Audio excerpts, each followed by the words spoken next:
60장 1절부터 5절 성경 봉독하겠습니다. 예루살렘아 일어나서 빛을 비추어라. 구원의 빛이 너에게 빛이었으며 주님의 영광이 아침 해처럼 너희 위에 떠올랐다. 어둠이 땅을 덮으며 짙은 어둠이 민족들을 덮을 것이다. 그러나 오직 너희 위에는 주님께서 아침 해처럼 떠오르시며 그의 영광이 너희 위에 나타날 것이다. 이방 나라들이 너의 빛을 보고 찾아오고 뭇 왕이 떠오르는 너의 광명을 보고 너에게로 올 것이다. 눈을 들어 사방을 둘러보아라. 그들이 모두 모여 너에게로 오고 있다. 너의 아들들이 먼 곳으로부터 오며 너의 딸들이 팔에 안겨서 올 것이다. 그때에 이것을 보는 너의 얼굴에는 기쁨이 넘치고 흥분한 너의 가슴은 설레고 기쁨에 벅찬 가슴은 터질 듯 할 것이다.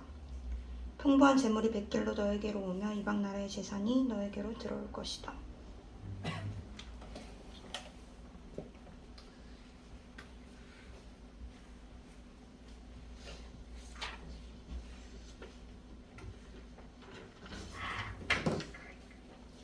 여러분, 예수님께서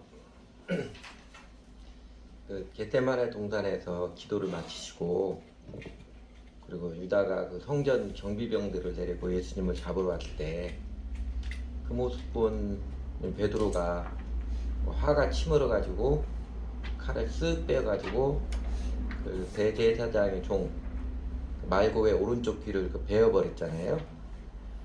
그러자 예수님께서 베드로에게 그 칼 거두어라. 칼을 가지는 자는 다 칼로 망한다 하시면서 그 말고의 그 귀를 어루만져 주시면서 해주신 말씀이 있습니다. 뭐라고 말씀하셨을까요?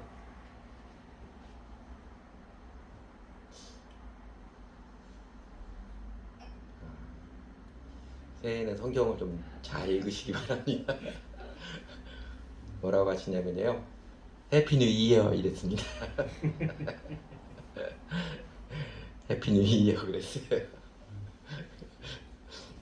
여러분, 2023년 해피 뉴 이어입니다. 또한 올해 2023년에는 해피 뉴 이어를 가지시기 바랍니다.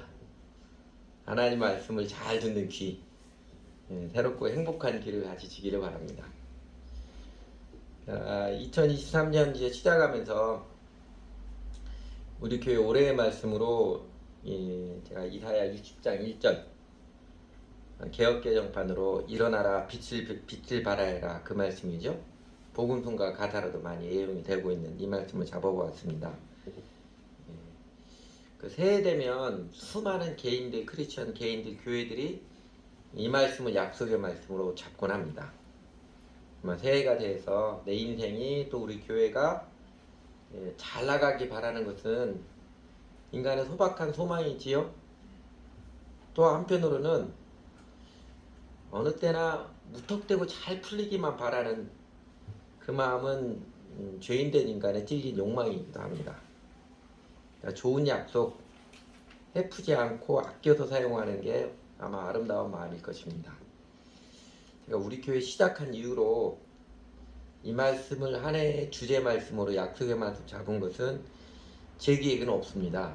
올해 27년 동안이 올해가 처음입니다. 맨날 그 불이 내려야 할 재단에 물을 더 붓기 뭐 이런 주제만 반복하다가 이제는 때가 되지 않았나 느껴지고 받아들이기 때문에 올해는 일어나라 빛을 발하라 이 말씀을 주제로 잡았습니다.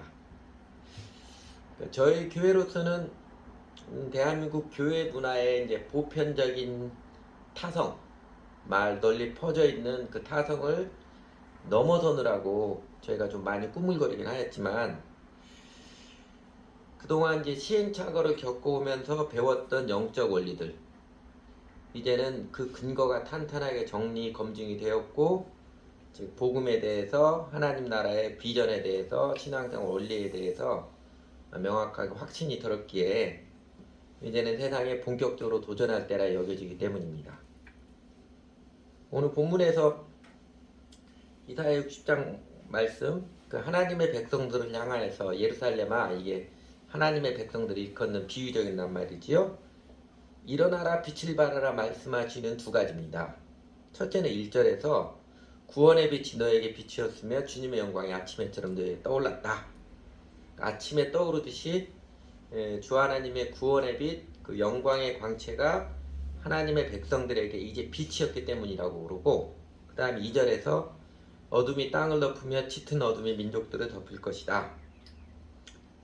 세상 땅에는 어둠이 더욱 짙게 드리워질 것이기 때문이라고 그럽니다.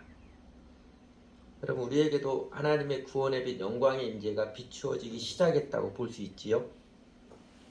제가 여러 번 말씀드렸듯이 저희 교회 시작해서 27년 지나는 동안 외형은 제자리 걸음인데, 그렇죠? 처음 시작할 때 12명가 시작했는데 지금 저희가 딱 그 모습이니까요. 참 감사한 건 이거잖아요. 제가 양쪽으로 잘 성장해서 그래도 다른 사람들에게, 다른 교회에 자랑스러워하고 그래도 저희 마음이 뿌듯하고 신나는 게 아니고, 하나님 한 분 의지하는 믿음을 가르쳐 주셔서 삶의 환경이나 일의 성과에 관계없이, 또 사람들의 평가에 관계없이 저희가 하나님 한 분 의지함으로 하나님 때문에 기뻐할 수 있고 감사할 수 있고 마음이 평안하고 담대할 수 있게 되는 그 믿음의 비밀을 배우게 된 것에 매우 감사를 드리고 있습니다. 사실 하나님께서 구원해 주시고 하나님 우리가 함께 하신다는 제일 확실한 증거가 이것이잖아요. 우리 심령이 환경에 종속되지 않고, 다른 사람들을 부러워하지 않고, 다른 사람들에게 휘둘리지 않고, 무화과 나무에 열매가 없으며 하박국의 고백처럼 우리와 함께 하신 하나님 때문에 내가 기뻐하며 감사할 수 있고 마음에 담대하고 평안할 수 있는 것, 이게 하나님 함께 하시는 제일의 증거잖아요. 그리고 그 적지 않은 고난의 연단 기간 동안 사실은 주 하나님께서 돌보시고 이끌어 주신 손길이 정말 감격스럽지 않았어요? 마치 광야 생활 40년을 거치면서 이스라엘 백성들이 그 가운데서 뭐 지지고 볶고 난리를 치고 했지만, 마침내 광야 연단 40년을 다 거치고 약속의 땅을 눈앞에 바라보았을 때 하나님께서 이렇게 깨우쳐 주시잖아요. 그동안 너희 의복이 헤어지지 아니하였고 너희 발이 부르트지 아니하지 않았느냐. 지지고 볶고 하면 생각 못했었는데 지나와서 가만히 보니까 하나님 깨우쳐 주니까 하나님께서 세심하게 돌보아주고 인도하신 그 사랑의 흔적들이 명확하지 않느냐 깨우쳐 주신 것처럼, 저희도 지지고 볶고 약간 난리를 치기는 일이 있었어도 저희 교회 성경공부 못 보낸 적 한 번도 없습니다. 선교사들에게 이번 달에는 성경공부 못 보냅니다 이렇게 말한 적 한 번도 없었습니다. 저희 교회가 빚진 적도 한 번도 없었습니다. 물론 저 개인적으로 빚진 적은 좀 있었어요. 그러나 빚도 다 갚았고요. 여러분도 아시는 거 오늘날 보니까 제가 꽤 그래도 우리나라 사람 중산층 이상의 부자더라고요. 잘 먹고 잘 살아왔습니다. 그리고 지난 감사의 날에도 확인했듯이 지난 1년 동안은 하나님께서 저희 가운데서 반등을 시작하신 것처럼 보였고요. 저희를 통해서 새로운 일을 하게 하시는 새로운 하나님의 빛이 임하기 시작하였습니다. 그 은혜의 손길에 감격하여서 경배하며 온전한 응답을 드려야지요. 나 야훼가 너희 가운데 영광의 빛으로 함께하며 너희를 통하여서 멋지게 일할 터이니 일어나라 빛을 발하라. 그렇게 말씀해 주시니까 저희가 기쁘게 전심으로 응답을 드려야지요. 또 우리가 하나님의 말씀에 응답하여서 일어나 빛을 발해야 하는 이유 둘째는요, 새해에도 이 땅, 아니 새해에는 더욱 이 땅에 세상의 어둠이 더욱 짙게 드리워질 것 같기 때문에 그렇습니다. 저희 교회가 기도하면 이렇게 내영역 기도하잖아요.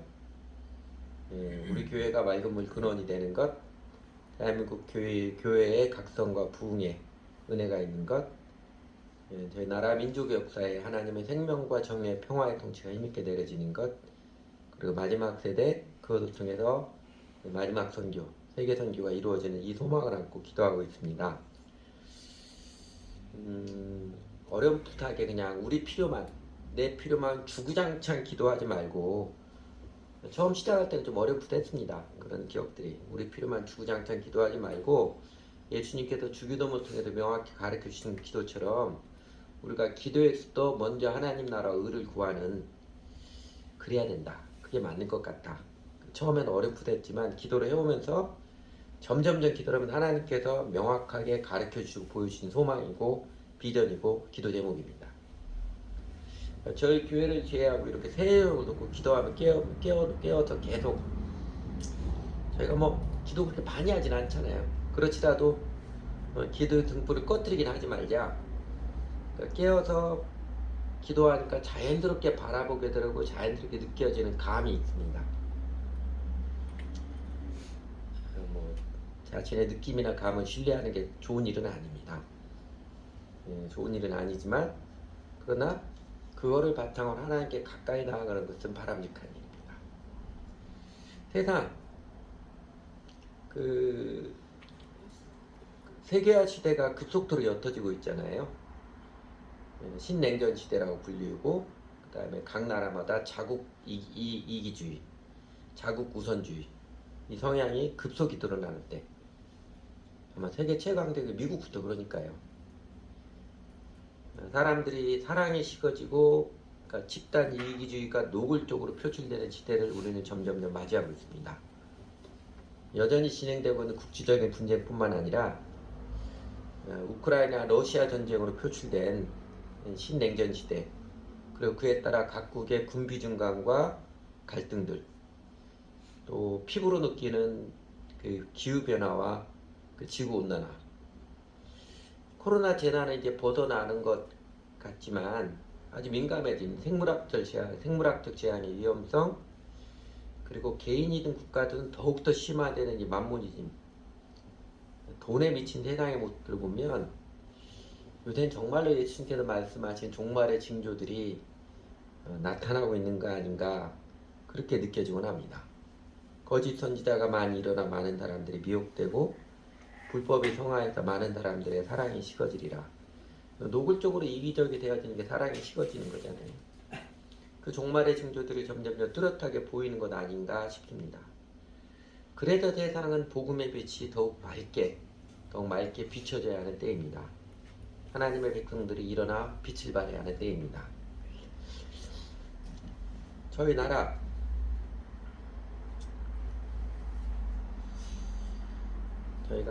나라를 위해서 세 가지 가지고 기도하고 있죠.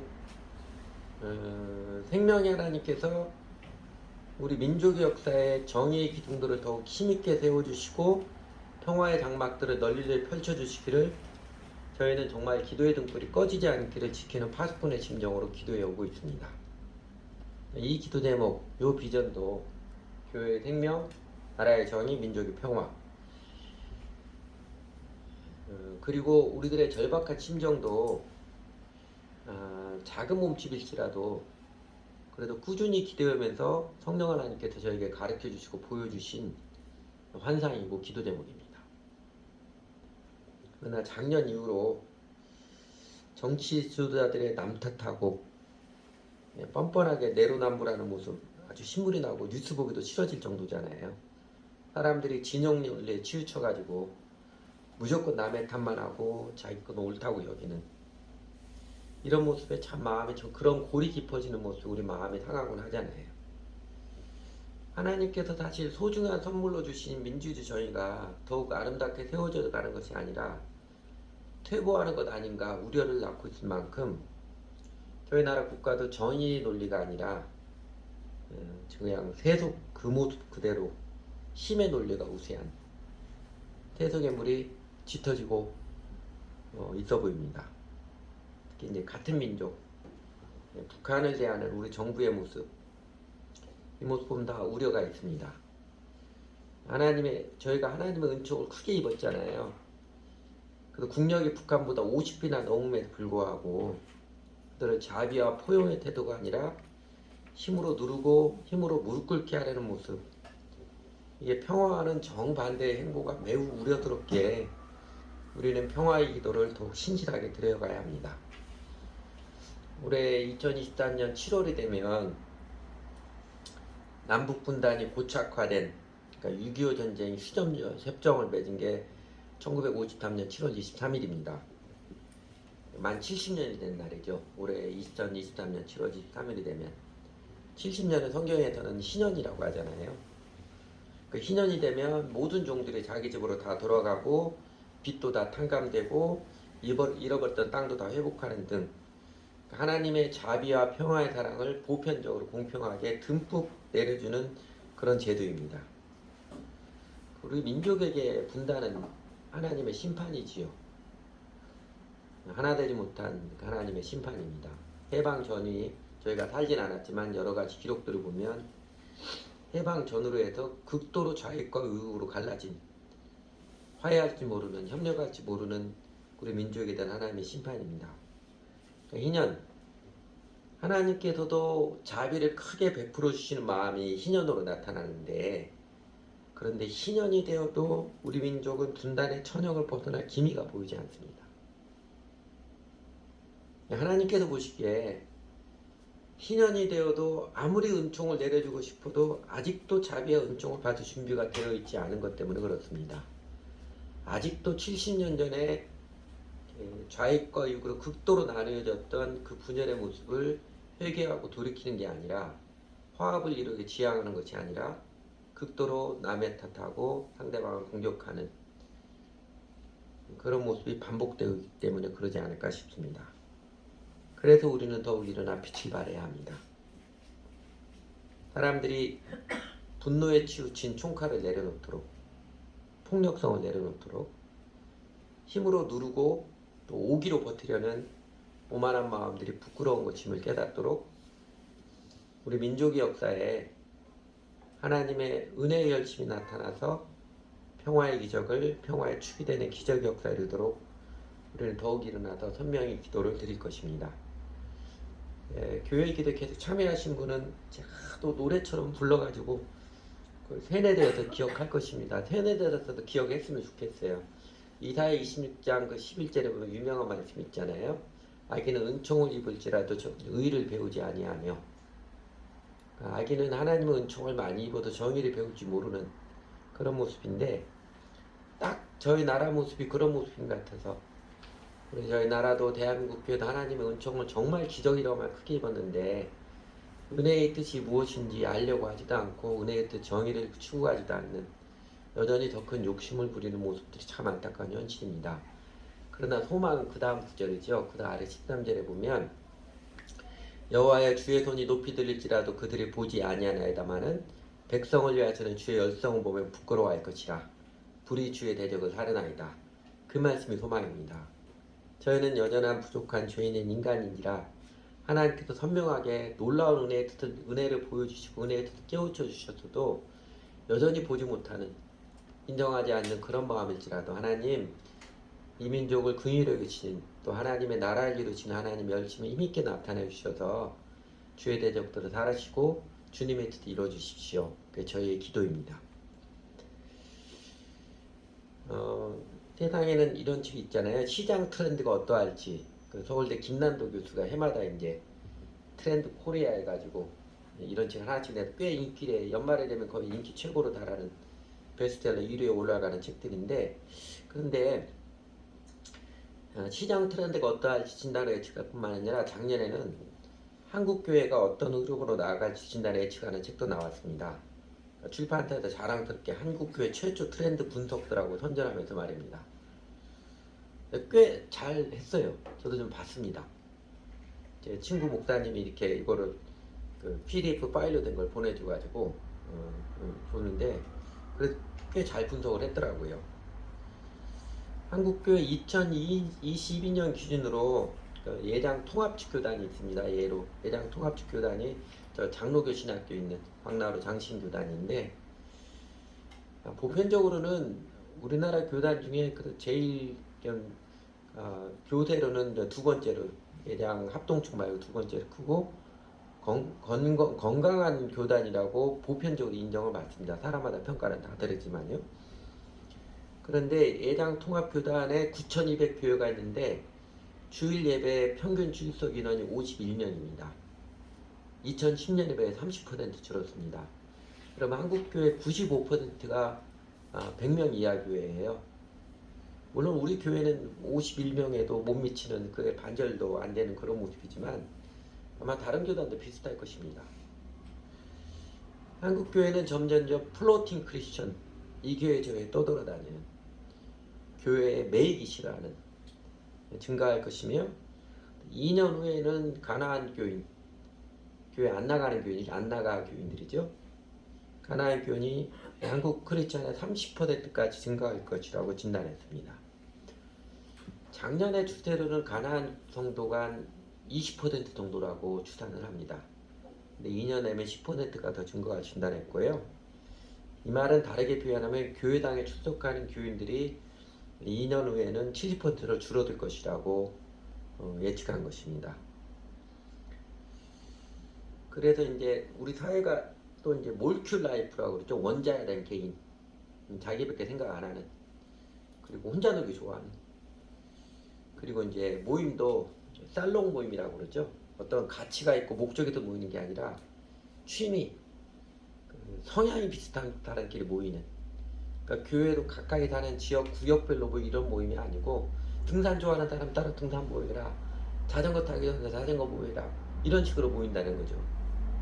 그런데 그게 영성을 추구하는데도 보편적 가치 추구가 아니라 이게 중요한 것이고 이게 중요한 것이라고 추구하는 게 아니라 영성에서도 개인 취향과 체험 추구를 추구할 것이라고 진단을 합니다. 그러면 결과적으로 사람들이 영혼의 갈망은 더욱 갈급해지지만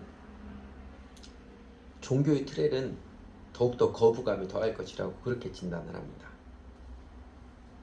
무엇보다도 한국교회 다음 세대 문제가 제일 걱정이에요. 요 책에도 또 그 이야기가 나왔다. 다음 세대가 제일 큰 과제라고요. 교회가 10년 후에는 30%, 20년 후에는 50% 감소할 것이라고 예측을 했습니다. 그리고 교회는 대형 교회 쏠림 현상하고 서바이벌 목회하는, 교회가 죽느냐 사느냐 이거 가지고 이제 교회를 목회를 하는 양극화 현상이 세상보다 훨씬 더 심해질 것이라고 그렇게 진단을 합니다. 그 진단이 잘 다 맞을지 어쩔지 모르겠지만 그 진단들을 하는 거 보면 저희가 조금씩 피부로 느껴지는 현실을 그대로 발음하고 있어서 공감을 느끼게 하는 것입니다. 그런데 사실 이런 교회 현상들에 대한 것보다 더 주목할 모습은 이것입니다. 대한민국은 누가 뭐라고 해도 대표 종교가 기독교, 그 중에서도 개신교입니다. 불교 신자들도 그렇고 사회학자들도 이구동성으로 이야기하는 것입니다. 대한민국을 건국한 세계의 축 중에 중요한 게 하나가 기독교예요. 친미 반공 기독교, 이게 대한민국 건국한 중요한 축이라고 합니다. 그 대한민국의 대표 종교 누가 뭐라 해도 개신교인데, 개신교에서도 소위 이제 복음주의 교회, 그러니까 개인의 구원, 내세 신앙을 중시하는 보수 교회들입니다. 사실 여러분, 보수의 제일의 특징은 도덕성입니다. 보수와 진보로 구분할 때 그 원론적인 특징은요, 진보는 사람을 사랑하는 거고 보수는 도덕성입니다. 그러니까 보수는 자유를 중시하고 진보는 평등을 중시하기는. 그래서 보수의 제일의 특징은 도덕성이에요. 그러니까 도덕적으로 보상함. 우리 그 크리스천 믿으면 하나님 사랑과 이웃 사랑이 게 두 계명인데, 하나님 사랑을 강조하는 게 보수고 이웃 사랑을 강조하는 게 진보적인 성향이고, 이렇게 이게 이제 원론적인 구분입니다. 그 모습만 잘 나타나도 괜찮아요. 내가 약간 보수 성향이든 진보 성향이든 하나님 사랑하고 이웃 사랑 그 성향만 나타나도 다 좋은 사람들입니다. 그런데 보수의 제일의 특징은 도덕성이고, 또 교회가 세상 사람들의 복음을 잘 전할 수 있는 제일의 바탕은 이게 도덕성이에요. 교회 다니는 사람이 착하더라, 그러면 사람들이 교회에 대해서 마음이 열립니다. 그죠? 교회 다니는 사람 뭔가 다르더라, 이러면 복음을 들을 마음들이 생겨요. 그러지 않으니까 사람들이 복음에 닫히는 거죠. 그런데 대한민국 보수교회는 이상하게 그 반대입니다.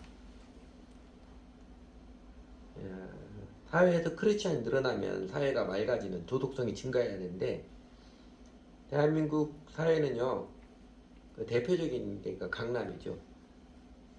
교회가 성장해도 눈살람이 더욱 늘어나는 엇갈린 모습들을 보여왔습니다. 캠페인으로 사회를 맑게 하는 것은 불가능합니다.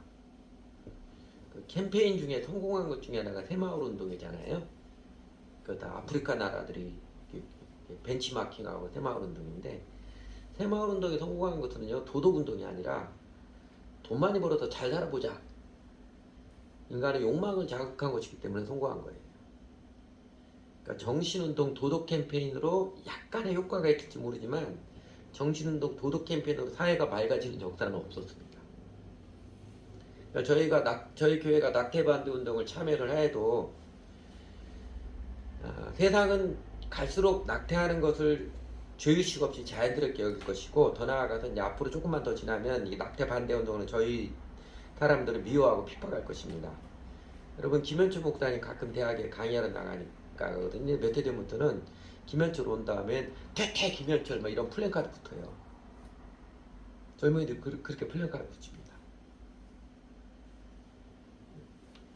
그런데요, 교회의 역사가 증거하듯이 교회 크리스천들이 영적으로 각성하면 사회는 도덕적으로 맑아집니다.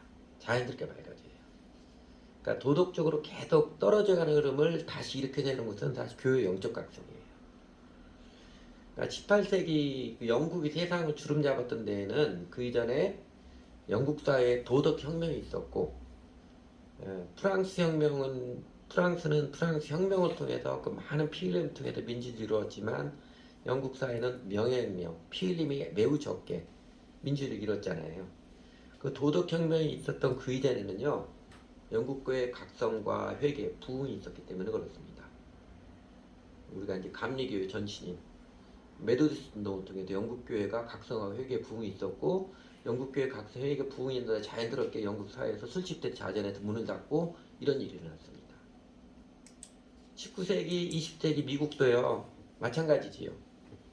대각성 운동이라 일컫는 교회의 각성과 회개, 부흥이 있었고, 그냥 일요일 하면 교회 다니면 구원을 받았으니까 나중에 천국 가야지 이렇게 생각하는 사람들이, 내가 사실은 예수님 사람이 아니었구나, 구원받은 사람이 아니었구나, 이거 깨닫고서는 예배당에서 회개하고 그 다음부터 정직하게 신앙생활하는, 그 다음부터 매일같이 큐티하고, 그리고 매일같이 한동안 매일같이 예배당에서 함께 기도하고 성경 배우고 이 움직임이 일어났습니다. 그때 헌신하고 회개했던 사람들이 선교사 나와서 우리나라까지 복음 전했습니다. 그 대각성 일컬어지는 교회 각성 회의 부흥이 있었고, 그 교회의 영적 각성이 미국 사회의 도덕적 각성을 일으켰고, 그 모습에 하나님께서 은총을 내려주셔서 세계의 중심국가가 되게 하셨습니다. 대한민국 교회와 국가, 저희가 주 하나님께서 교회의 영적 각성, 대한민국 국가사회의 도덕적인 혁명, 그리고 민족의 평화, 그리고 나아가 세계선교의 바람을 일으켜 주시도록 기도하는 이유이자 소망입니다. 저희가 이렇게 기도하잖아요.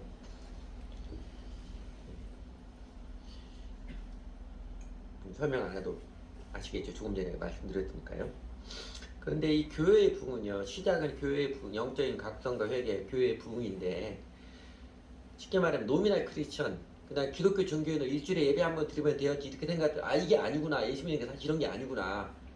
내 인생을 예수님께 헌신하는 것이고 값지불하고 예수님 따르는 것이다. 이거를 알고서 기꺼이 시간과 재물에 우선 들어가고 예수님 배우고 따르게 즐겨하고 이웃사랑에 즐겨하는 삶을 새롭게 살아가는 것이죠. 이게 부흥인데, 이게 교회의 부흥은 나팔을 불거나 일단 사람들 많이 모아놓고서 으쌰으쌰 하는 요란한 뜻으로 이루어진 게 아니에요. 성경에서도 그렇고 교회 역사도 그렇게 다 증거해 줬습니다. 오히려 부흥이 되어지면 그러면 사람들이 막 모여지기 시작하고 회개하고 그 예배당에 나오고 그러기 시작합니다. 그러니까 성경의 미스바 부흥에서, 사무엘상 미스바 부흥에서도, 엘리야 갈멜산의 부흥에서도, 그리고 우리가 최근에 보았던 사도행전 2장 초대교회 부흥에서도, 그리고 교회 역사 종교개혁에서도 관건은요, 시대의 관행을 넘어서 하나님의 말씀에 정직하게 응답하는 사람들, 이 사람들이 관건이에요. 그냥 보편적으로 교회 다니는 사람들, 예수 믿는 다 이렇게 교회 생활하도록 그러면 됐지 뭐 얼마나 뭐 특별한 것도 필요하냐, 이게 아니고, 그렇다고 무조건 특별하게 희한한 짓 이런 것도 아니고요. 예수님의 가르침 뭐냐, 그거를 정확히 보고 그거에 대해 정직하게 응답하는 이 사람들이 관건이에요. 저희 교회에서 떠나간 사람들, 꽤 괜찮은 사람들, 인간적으로 참 괜찮은 사람들 많았잖아요. 그러니까 그 괜찮은 사람이 교회를 떠나도 제가 고집스럽게 로드십 셀베이션, 정직한 신앙생활, 그 고집을 하는 이유, 맑은 물 근원이 되기를. 그래서 혹시 하나님께서 대한민국 교회의 각성과 회개에 참된 부흥을 일으켜 주시는데, 저희도 쓰임받고자 하는 소망입니다. 아니 그냥 이것저것 떠나서 예수님을 주님을 믿는 사람들이라면 예수님의 가르침을 따라야지 사람들 성향, 시대의 흐름, 문화 성향을 쫓아도 되겠습니까? 그리고 하나님께서는 저희 교회 약간은 이제 모질기 연단을 시켜주셔서 준비해 주셨고 제가 여전히 부족한 모습이 숱하게 많지만 그죠? 여전히 부족한 모습이 숱하게 많지만 그러나 이제 말씀하십니다. 이젠 일어나라 빛을 발하라 그렇게 말씀해 주십니다. 일어나라 빛을 발하라 첫째는요. 비관과 냉소 게으른 방광과 오만한 판단을 내려놓고 하나님 나라를 향한 열망을 새롭히라는 말씀입니다. 몇 해 전에 한 4, 5년 전에 이사야 강의했을 때 자세히 말씀드렸는데 그 이사야 60장 1절은요 사실 이사야 59장의 결론적인 메시지입니다. 그리고 이사야 20장의 나머지 뒷부분은 다 일어나 빛을 발하는 하나님 말씀에 순종했을 때 하나님께서 베풀어 주시고 이루실 놀라운 은혜의 모습을 쭉 나열해 주신 것입니다. 이사야 20장에서 하나님께서 명령으로 주신 메시지 딱 한 절밖에 없어요. 한거 20장 1절에 일어나라 빛을 발하라 요거밖에 없습니다.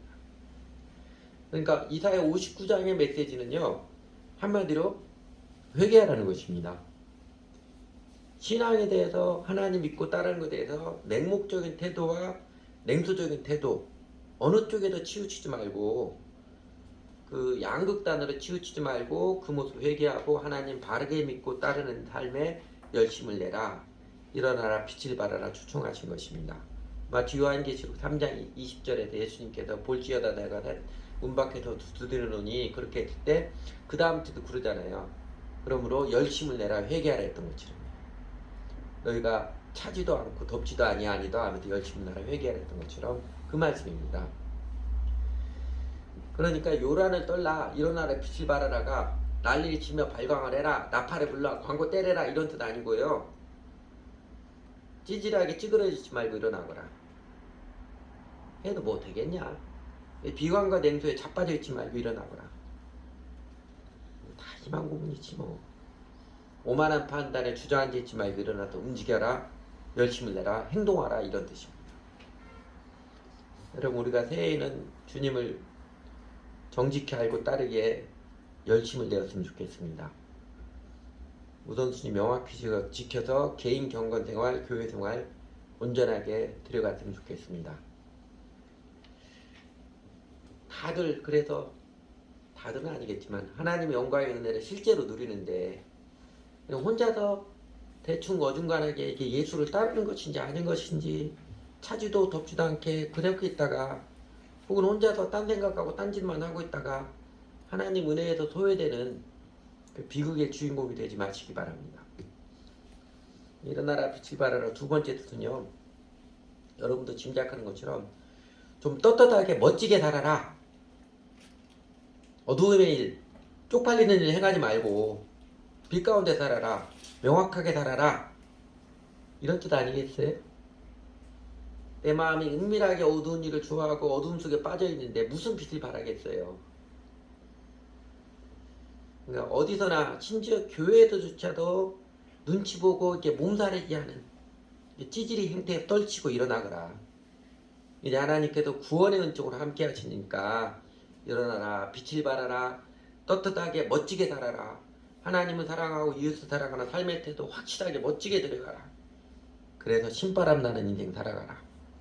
우리에게 초청해 주시는 것입니다. 저희 교회 식구들 많이 하는 우리 그 박종문 형제라고 있잖아요. 그래 이제 박종문 선교사인데 신학교 나오지 않았는데 지금도 저쪽에 있는 관악구 있는 교회에서 청년부 지도하고 있습니다. 신학교 다니다가 그만뒀어요. 때려쳤어요. 1년 다니다 보니까 자기가 다닐 게 아니라고 하면서 그냥 선교사로 자기가 하던 대로 하겠다고. 이 박종문 제가 그 요새도 가끔 이야기합니다. 특전사 출신이거든요. 아르투 장교인데 특전사를 뽑아가지고 특전사 장교가 너는 키도 작은데 인상이 고약해서 됐어요가 특전사를 뽑아갔거든요. 일반 이제 우리 자매들에게 군대 이야기해서 죄송한데 일반 훈련소도 참 빡센데 특전사 장교 훈련은 얼마나 빡세겠어요. 그래서 시간을 아주 조금 주고 완전 무장을 해가지고 내 집 봐봐라 이런 거 하잖아요. 그럼 이제 수통에다 물을 다 채워야 됩니다. 그러니까 한 사람이 수통을 한 번씩 갔다 오고 하니까 막 그 수도꼭지인데 밀리고 하니까 그 종문정제가 갑자기 딱 생각이 나가지고 수통 다 내겨줘. 열댓 개를 자기가 수통 들고 가서 자기 수통 다 너희들 따라고 준비하라고 해놓고 물을 다 채워줬어요. 그래도 막 그러고 보니까 결국 자기는 좀 늦었어요. 늦어서 얼차례 받았지요. 근데 그 다음부터 그 내부가 분위기가 달라지더라고요. 그러니까 위에서 훈련을 시킨 교관들이 뭘 해도 막 서로 경쟁적으로 했는데 그러지 않더래요. 우리 훈련이 내부가 분위기가 달라지니까 우리가 함께하자 분위기 달라지니까 훈련도 분위기가 달라지고 내가 그 경험을 통해서 어떻게 살아야 되는지를 배웠다고 그러더라고요. 얼차례 받으면서도 기분이 너무 좋더래요. 여러분 우리가 예수님 믿고 하나님의 돌보심 믿고 하나님 사랑하고 이웃 사람 사랑하는 그런 모습 아니겠어요? 그냥 찌질이처럼 내 손해 보는데 내 이거 안 되면 안 되는데 이렇게 그냥 이렇게 살지 말고 하나님 나라를 먼저 구하기 위해서 기꺼이 내 시간을 들여가고 나의 에너지를 들여가는 이 삶을 도전하며 살아갈 때 그러면 살아계신 하나님이 함께 하시는 경험합니다.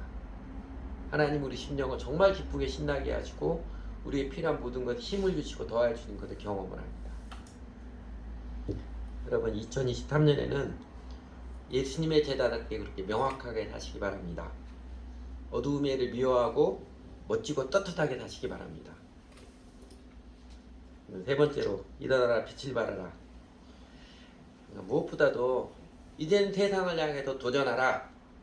기도로 복음을 증거함으로 지상명령에 따라 실제로 제자를 삼음으로 세상을 깨우치고 세상에 하나님의 생명임을 증거하라는 위대한 초청입니다.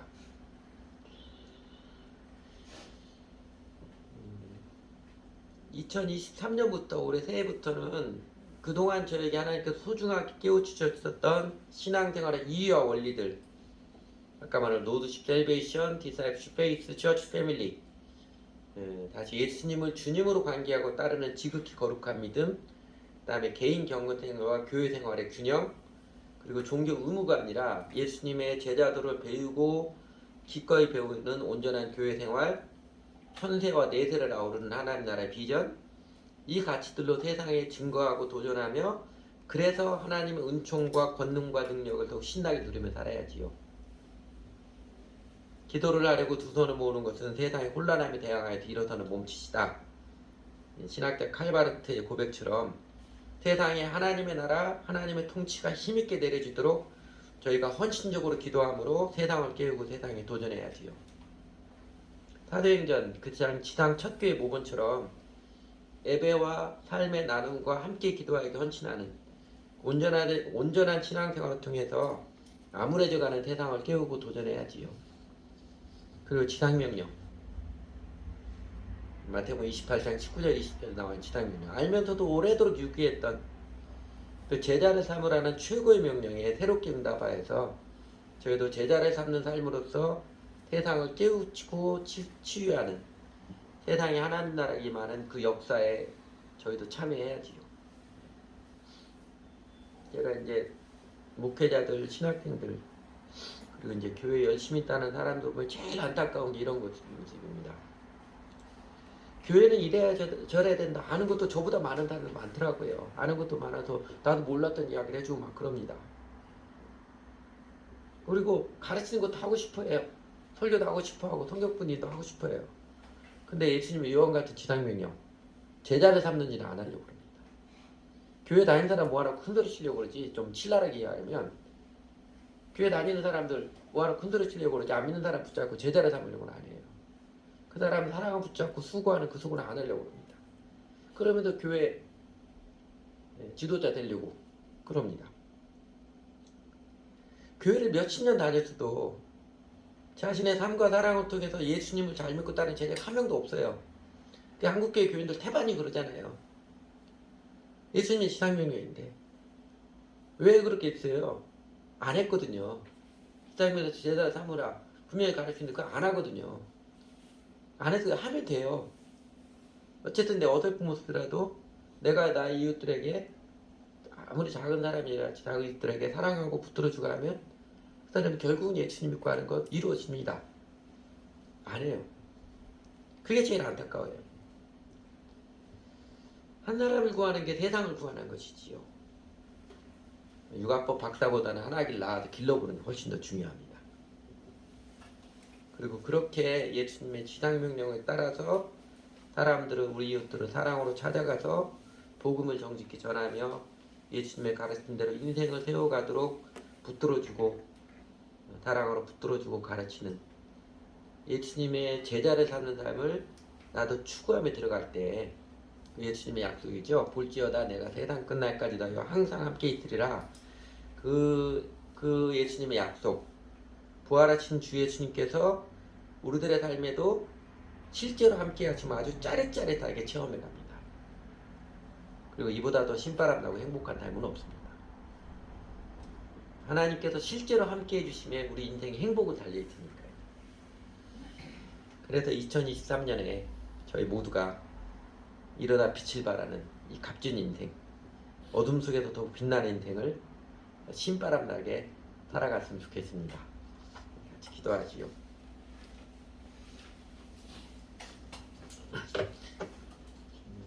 여러분 아침에 일어나서 새해 첫날이라 기도하셨겠지만 또 오늘 예배드리는 중간에 다시 한번 일어나라 빛을 발하라 말씀을 하신 말씀 앞에 응답하는 우리의 기도 입술을 열어서 한번 같이 기도드리겠습니다.